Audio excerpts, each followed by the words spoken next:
Welcome back for the 18th episode of CBA's Talking Economics, our last for 2023, with the Commonwealth Bank of Australia's Chief Economist, Stephen Halmarick. Stephen, thanks for joining us. My pleasure, thank you. Stephen, we saw the RBA leave the cash rate unchanged in December after a 25 basis point increase to 4.35% in November. Let's talk about their latest decision. Yes, well, the decision to keep rates on hold in December was widely expected by us and the markets, having put rates up by 25 basis points in November. If we look at the data flow between the November and December board meetings, there wasn't a lot of new information, but we did get actually some good inflation news. So the monthly Consumer Price Index indicator for October showed a deceleration in the inflation rate down to 4.9%, so that was good to see. But the day after the Reserve Bank board meeting, we got the September quarter national accounts, so GDP numbers, and growth was very modest in the quarter, only 0.2%, a bit over 2% in the year to September quarter.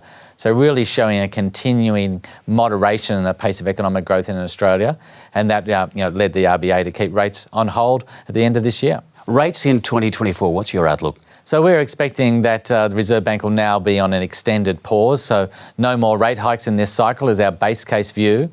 It is worth saying that there is a risk of another move in February 2024 if the December quarter CPI number, which comes out at the end of January, is higher than expected. But that's just a risk case. Our base case view is no more increases in the cash rate. And then we've got interest rate cuts starting from September 2024. Over the course of from September to around mid-2025, we've got interest rates down 150 basis points, so 1.5%.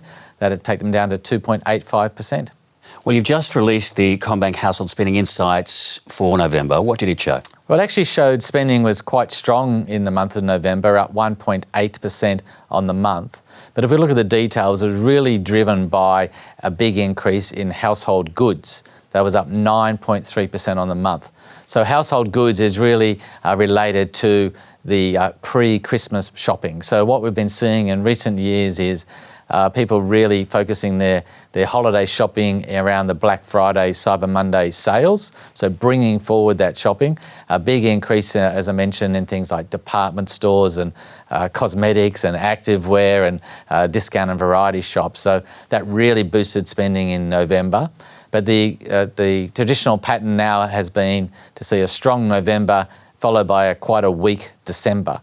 And we would expect to see that repeated again. So this burst of spending through the HSI in November, as expected, and likely to be offset by some weakness in December. Now, Stephen, as we close out 2023, what surprised you the most this year, and what will you be keeping an eagle eye on next year? Well, I think there's two things that surprised me the most. One is the resilience of the labour market. So the unemployment rate is around about 3.7%, barely up from the nearly 50-year low of 3.4% we saw in 2022. So quite a resilient labour market. Now that's clearly very good news for all the people working and for the economy as a whole, good for social cohesion as well. And I think the other surprise has actually been the strength of dwelling prices. House prices look like they're going to be up nearly 10% over calendar 2023, but that's really a function of more demand through an increase in population growth and a lack of supply through a reduction in new construction. So, a resilient labour market, very good news, but upside on house prices due to that demand-supply imbalance.